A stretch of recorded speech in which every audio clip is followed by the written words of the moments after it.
Om Jnanatimirandhasya Jnananjana Shalakaya Chakshurin Militam Yena Tasmai Shri Gurave Namaha. Were you all enjoying the transcendental happiness of dancing and chanting in kirtan this morning? Da?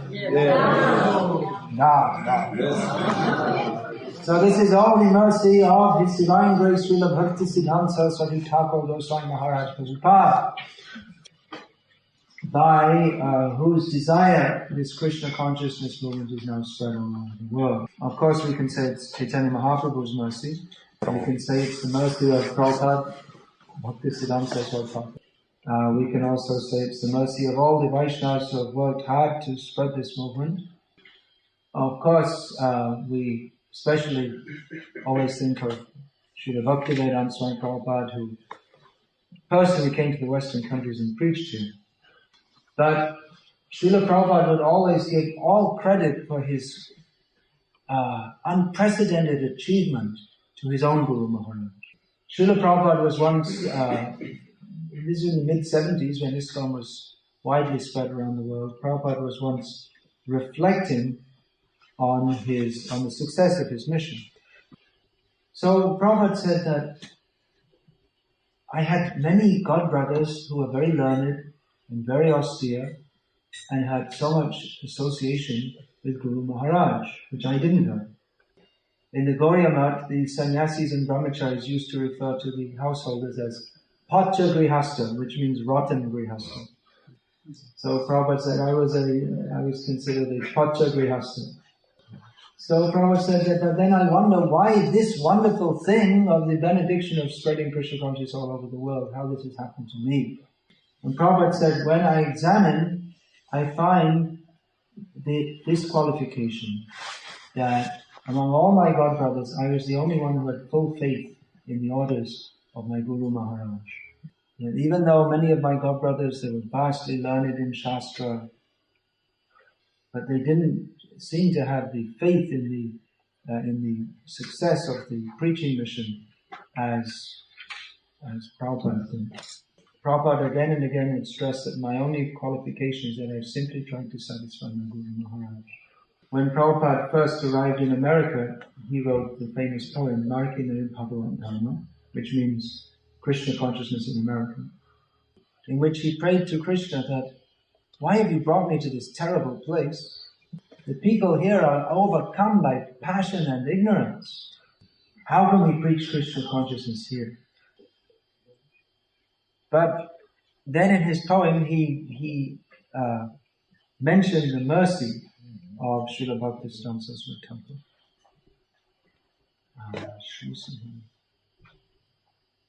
Sri Siddhanta Saraswati.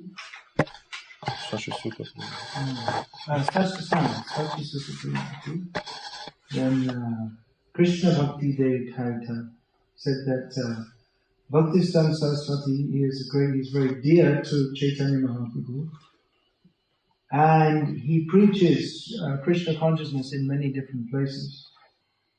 Tar Ittha Balavam, his desire is very strong. And Paschate, Tan, in all the different places in the Western world, he wants that Krishna Bhakti will be spread. So he was praying for the mercy of Bhaktisiddhanta Saraswati.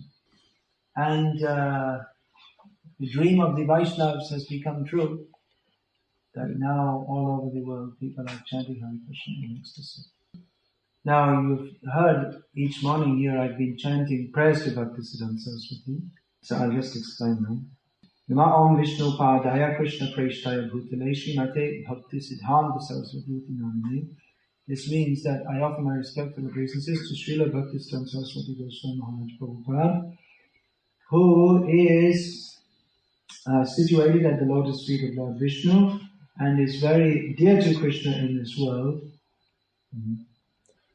So this has become the basis for the group, or the generic, it's become the generic type of mantra for all spiritual masters in the line of Bhaktisiddhanta Saraswati. And the next line, Shivashadhani Videvi Dayataya Kripabdaye, means that his initiated name, the name he was given by Gaurkishore Das Babaji Maharaj, is Sri Bharnavi Devi Dayata Das. So Varshabhanavi means the daughter of Vrishabhanu Maharaj, namely Radharani. And Dayata means the servant, so he's the servant of Radharani. And Kripabdheye means is offering obeisances unto he who is an ocean of mercy. Krishna Sambhanda Vijnana Dayane Prabhave Namaha. I offer my obeisances to him, who is very powerful in bestowing scientific knowledge of our relationship with Krishna. Madhuryojvala Premadha.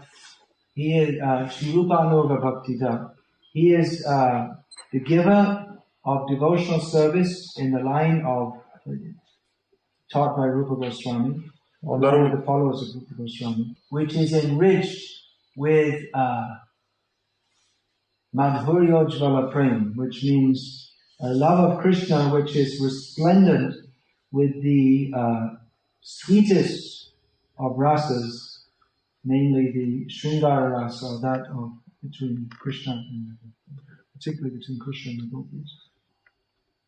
Sri Gaura Karuna Shakti Vigrahaya Namostute. He is the personification of the energy of Chaitanya Mahaprabhu's mercy. Namaste Gauravani Shrimurtiye Dinatarine. He is the personification of the teachings of Chaitanya Mahaprabhu and is the deliverer of the fallen. And Rupanoga Viruddha Prasiddhanta Vantaharine.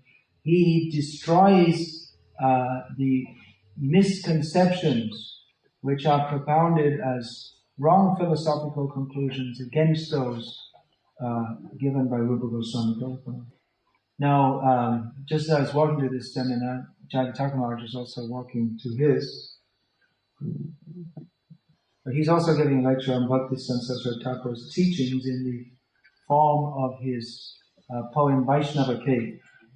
So as we are walking down together, we were discussing on the topic of the stool of pigs. You might think that's an unusual topic.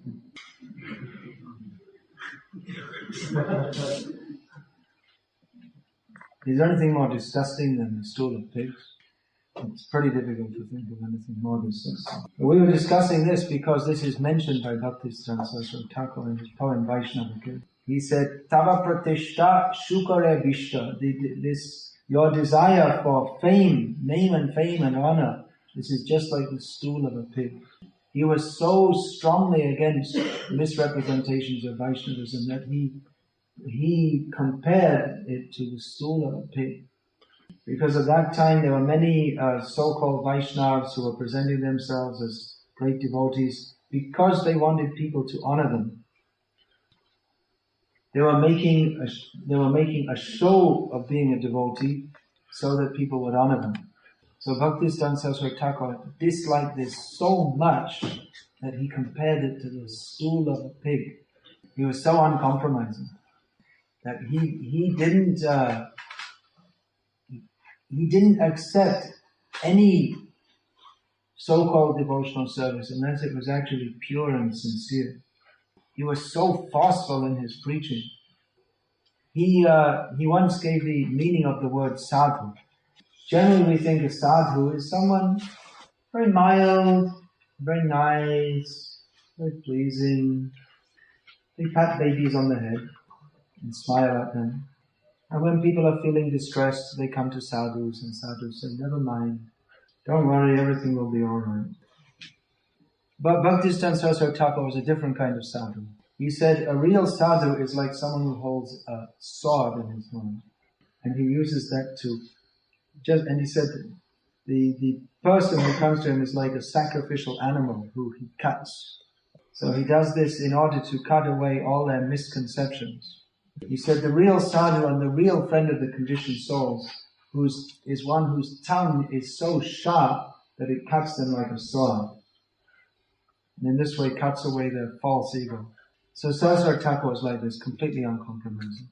There were many famous, supposed to be sadhus and devotees, but Bhaktisiddhanta Saraswati Thakur, he rejected them all unless they're actually pure devotees. At that time, the Indian independence movement was very strong. It means the time of Bhaktisiddhanta Thakur's preaching, which was, well, he started organized preaching around 1920 and he passed away in this world in 36. So this Mahatma Gandhi, so-called Mahatma Gandhi, he had convinced the people of India that the cause of India's independence from Britain was a religious and spiritual cause. But Bhaktisiddhanta Saraswati, he didn't...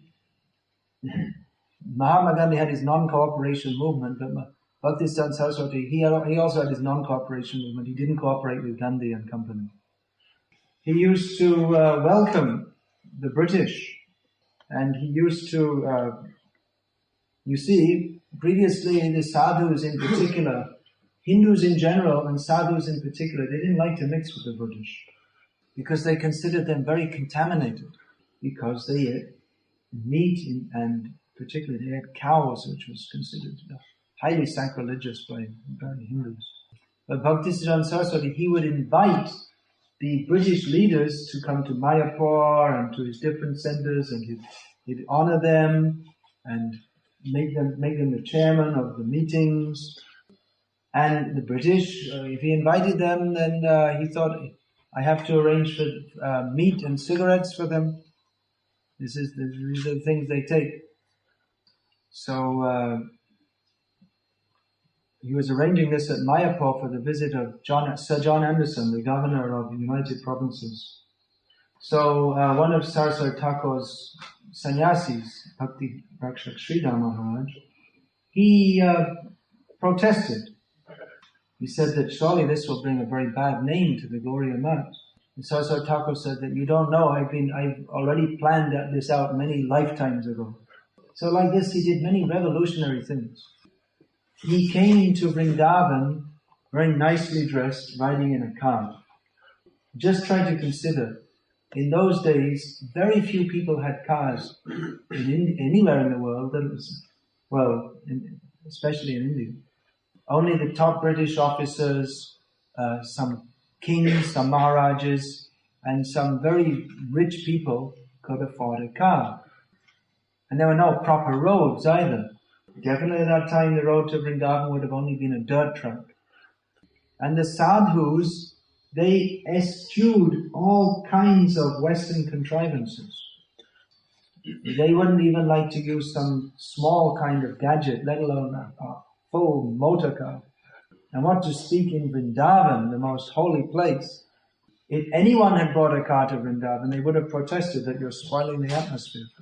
But how could a sadhu, of all people, come to Vrindavan in a motor car? So the Babajis there, they were shocked. You see, they're just wearing a little cloth and they're leading a very austere life. But Bhaktisiddhanta Saraswati Thakur said, I have come to teach you how to follow Rupa Goswami. Your wearing a little cloth is only imitation, but you don't have the realization of Rupa Goswami. Sri Chaitanya Mano Bhishtam Sthapitam Yena Bhutale Swayam Rupa Gadama Hyam Dadati Swapadantikam. This mantra, well-known mantra, says that when will Rupa Goswami Prabhupada, who is established within the world, the innermost heart's desire of Chaitanya Mahaprabhu, when will he bestow his mercy upon them? So generally Vaishnavas, they understand this verse to mean that Rupa Goswami explained the innermost desire of Chaitanya Mahaprabhu, which was his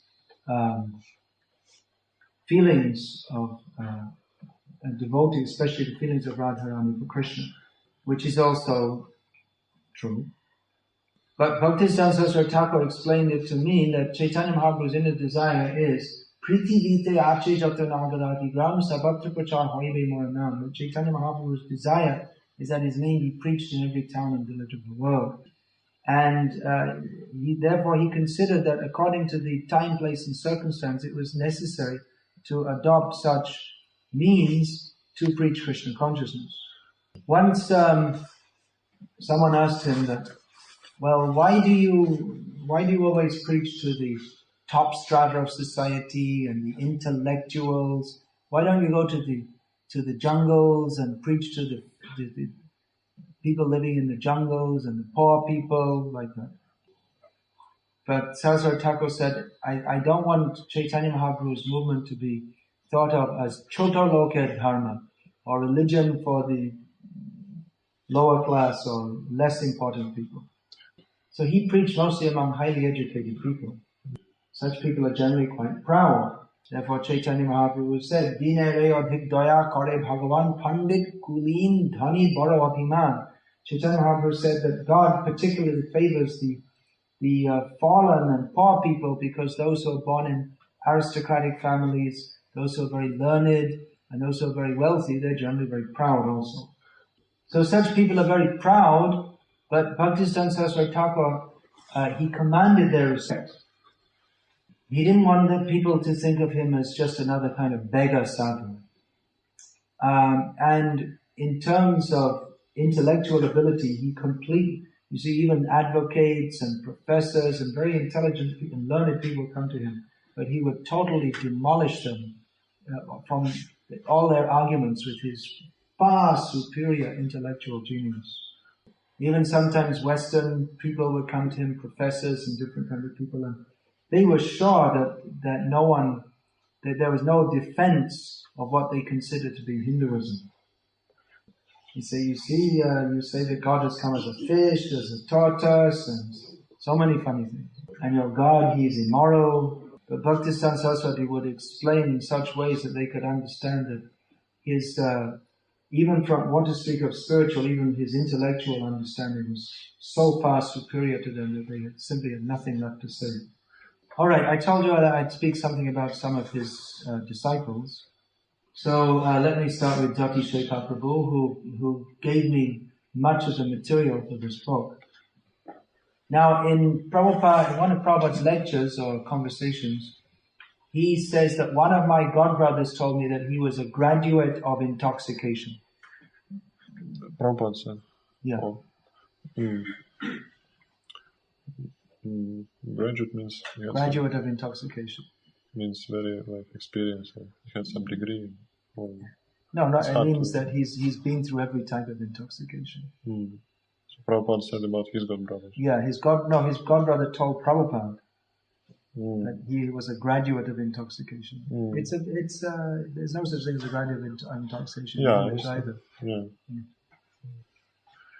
There was no kind of intoxication that he hadn't used profusely.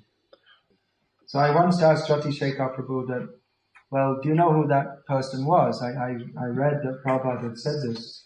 Do you know who that was? He said, yes, that was my father. That he used to take every kind of intoxication. But once he heard a lecture of Bhaktisiddhanta Saraswati Thakur. And the next day he came to him and he brought his chillums and all this paraphernalia for smoking, his chillum, his hookah, all these different things. Brought to Saraswati. He brought it in front of him and said, this is my life up till now. So now I'm leaving all this, and you please give me in exchange one japamala. So everyone thought he would die. Generally, if you're in custody, you see he was taking opium and ganja, and so if you just suddenly stop, if you're taking it in large quantities and suddenly you stop, then generally people, they may die or have a very serious reaction. But by the mercy of Saraswati Thakur and the holy names, his father, Trilokyanath Rai, he suddenly just stopped and there was no bad effect. So Jati Shekhar Prabhu, his son, he was about 14 years old when he started coming to the mat in Cuttack, Satchidananda Mat, and he used to stay there overnight. So one of the sannyasis, he said, who is this boy? Why is he coming and staying here at night? He doesn't have any home to stay in. So this came to the attention of Saraswati Thakur, who then asked Jati Shekhar that, well, why are you coming at night? So Jati Shekhar replied that I heard this one verse, Shri Guru Vashtakam Etadu Chai Brahme Mahurte Patati Prayatnad Tam Eva Vrindavanatha Sakshat Sevaiva Labhya Janashonta Eva, which means it's a verse written by Vishwanath Chakravarti Thakur to describe the effects of chanting the Gurvashtakam, or the prayers beginning with Samsara Davana Lavina Loka. So Vishnu Thakur gives his blessings that anyone who in the Brahma Muhurta carefully chants this prayer, Shri Gurvashtak, carefully and loudly chants this prayer, will at the time of leaving his body attain direct service to the Lord of Vrindavan. So Jati Shekhar Prabhu said, that's what I want. I want to get direct service to Krishna in Vrindavan. So Saraswati Thakur said, you see, he has good interest. He's coming for the right reason. You should let him stay. He said, so, yeah. Now Bhaktisiddhanta Saraswati Thakur, he was, in his youth, he was famous as an astrologer. But he gave it up to practice Krishna consciousness, wholly and solely. And if anyone asked him what would happen in future, he would say, whatever is Krishna's wish. And he would never just say, like, we are going here, or we shall do this, but he would always say, Krishna willing. But sometimes, occasionally, he would look at the devotee's hand and make some comment. One brahmachari saw his hand and said, you will have to get married. So, he saw Jati Shekhar Prabhu's hand, and he said that there was some chakra in his hand, and he said, this is the sign that you are empowered to write in articles that will cut the misconceptions. And even when he was very new, coming to the mat, Jati Shekhar, just as a young boy, Bhaktisiddhanta Saraswati Thakur asked him to write a poem. He first of all asked him that Bhaktisiddhanta Saraswati Thakur recited the 2 verses from the 11th canto of Bhagavatam describing Chaitanya Mahaprabhu, beginning Tyaktva Sudustija Sarip Siddharaja Lakshmin, which they describe. They describe him. So he asked Jati Shekhar Prabhu that, do you know these verses? So Jati Shekhar Prabhu replied, yes. So Bhaktisiddhanta Saraswati Thakur asked him to compose some poem in Oriya describing these verses. And several times he called Jati Shekhar Prabhu and asked him, he would speak to Jati Shekhar Prabhu in Bengali, but he would ask, and he would give him some ideas for an article and told him, you write this in Oriya. Because Bengal and Orissa are adjoining states. And Oriya language is similar to Bengali, but more difficult grammar. Now, Jati Shekhar Prabhu was from a Bengali family that was settled in Orissa. So he was expert in both Bengali and Oriya. Now, from the external point of view, Saraswati Thakur was also a Bengali who was born in Orissa. But he hadn't been educated in Oriya, so though he could understand it to some extent, he didn't speak it very well or write it. Once when he was in Cuttack, it came to Saraswati Thakur's attention that someone had written in an article in a newspaper about sannyas, writing that no one should take sannyas unless they've been through the previous 3 ashrams. This was particularly aimed against the Gauriya because it was well known that Saraswati Thakur made sannyasis out of brahmacharis. So he called Jati Shekhar Prabhu, and Jati Shekhar Prabhu exactly said he was angry like fire. He said, this is not according to the Shastra. He said, a brahmachari must take sannyas. He should take sannyas. Why should he get married? If he has the consciousness too, he should immediately accept sannyas. So he told Jati Shekhar Prabhu, you write an article to refute this. At that time, even now, but especially at that time, there were many Oriya writers who wrote against Chaitanya Mahaprabhu. Because traditionally there are many Oriya Vaishnavas who are followers of Chaitanya Mahaprabhu's cult. But some of the Oriya intellectuals, they thought that, this Chaitanya, he came from Bengal, why should we listen to him? We're Oriya. Although actually, historically, Chaitanya Mahaprabhu's forefathers, at least on his paternal side, came from Orissa. Of course, we shouldn't think of Chaitanya Mahaprabhu or his great devotees like Bhaktisiddhanta Saraswati Thakur as belonging to any particular race. But there was this strong anti-Bengali feeling focused on Chaitanya Mahaprabhu because they thought that the Bengali culture is dominating us. And they would say that you see, because Prataparudra Maharaj followed Chaitanya Mahaprabhu, then he became weak and non-violent and sentimental, and therefore Orissa's strength was lost, and he wasn't able to fight properly. He wasn't able to fight properly, and Orissa's strength was lost. But Bhaktisiddhanta Saraswati Thakur instructed his followers, whenever any such article comes out, you immediately write a reply and demolish their arguments. So what happened was that all these so-called scholars, they stopped writing such things because they were afraid of getting some very pungent reply from the Gaudiya Math. Some other stories about Jati Shekhar Prabhu. There was one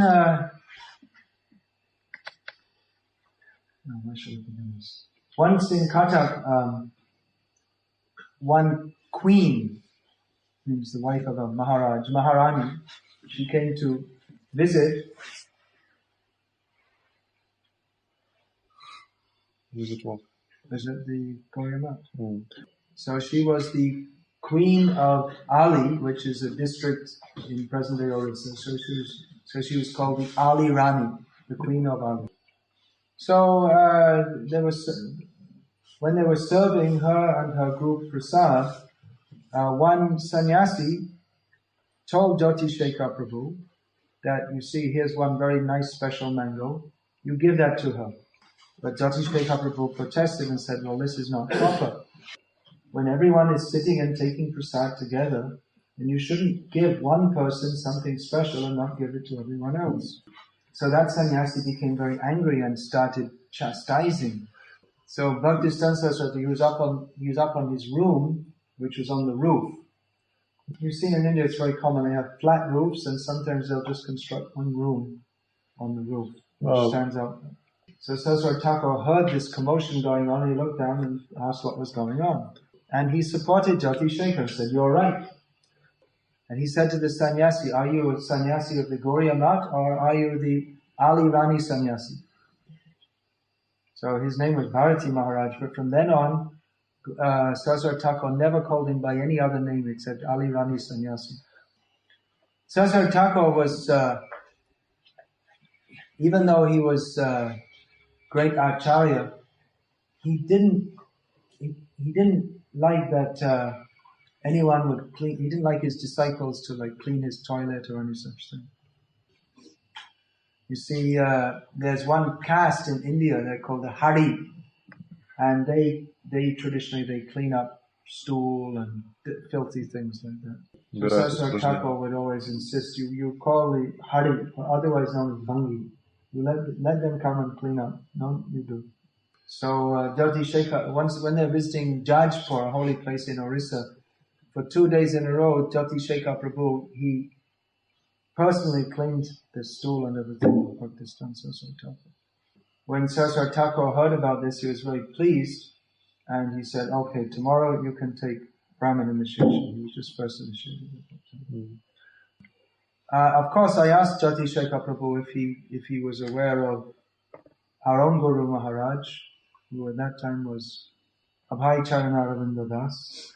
He said, yes. He said he was known in the Gaudiya Math. He wasn't considered an important figure, but he was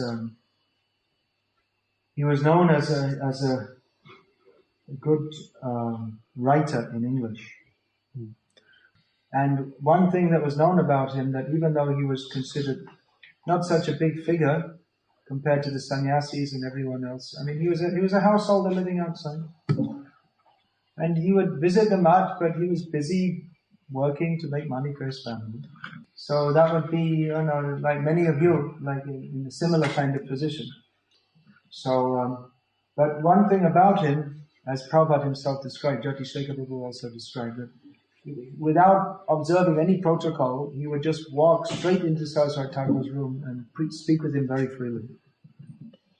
And other disciples, they were quite shocked at this. But Bhaktisiddhanta Saraswati Thakur, he was very open with Abhaida, as they used to call him, Abhaida or Abhay Babu. Jati Shekhar Prabhu said he was always had a jolly and smiling appearance. He said that once he was in Cuttack in Puri, he was in Puri, And he met Abhayda on the beach. And Jyotishekhar Prabhu, one of his duties was to collect donations. So he collected 2 rupees from Abhayda and gave him a receipt. Of course, 2 rupees in those days was a lot more money than it is now. So he told him also that now Saraswati Thakur is in Puri, why don't you come and visit him? And when Jyotishekhar Prabhu was 16, he had joined the Math after leaving school. And then he was sent to Calcutta to help with the editing department, which was based in Calcutta. But because he was a young boy and very inexperienced in the world, then he'd never been outside of just his own local area. So he was sent with somebody, and it just happened that Abhayda from Calcutta was in Cuttack at that time. So he was sent with Abhayda he went to Calcutta with him. Yeah. The Jyotishekhar Prabhu told that once there was Bhaktisiddhanta Saraswati Thakur held a meeting of some of his disciples who were good in English.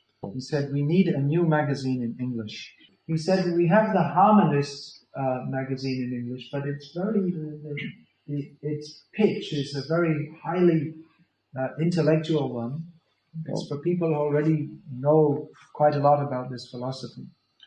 So he said, we need another magazine in English which will present the philosophy of Krishna consciousness to people without any knowledge of it, as many of the English-speaking people are. So he asked the devotees to give different ideas for the title of the magazine. And different devotees gave different suggestions. And Abhayda, who was present there, gave the suggestion, the name should be Back to Godhead. And Bhaktisiddhanta Saraswati Thakur said, yes, that is the right name. He said, the motto of the Gauriya Math is back home, back to Godhead. And actually this phrase, back to Godhead, was coined by Bhaktisiddhanta Saraswati Thakur, who often said this. The motto of the Gauriya Math is back to home, back to Godhead. Which is very interesting because, nowadays some people say that, well, Prabhupada said we were in the spiritual world and we came from there, but that's not actually correct. And they say that none of the previous acharyas said this. But Bhaktisiddhanta Saraswati Thakur himself said that the motto of the Gauriya Math is back to home, back to Godhead.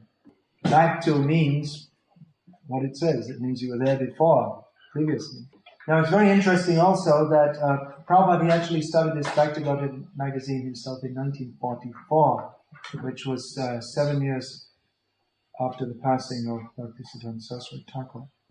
And he wrote there, founder, and then in brackets, under the direct order of Sri Srimad Bhaktisiddhanta Saraswati Goswami, close brackets, what did he write? Abhay Charanaravinda Das, something like this.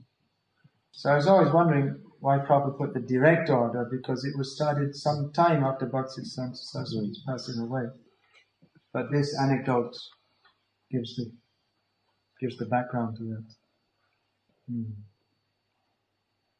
Also, I was saying about Saraswati Thakur, he didn't want his disciples to take out his stool and such things. He didn't want? No. So there's a story in Mayapur. He had a house built for him at the Chaitanya Math, and he would take bath on the first floor. So his bath water would come down in the drain, and there was like a hole, and it would come out on the ground. So once at the time of the Navadip Dham Parikrama, some pilgrims, when he was taking his bath, they were waiting at the drain and taking the water and putting it in their heads and drinking it.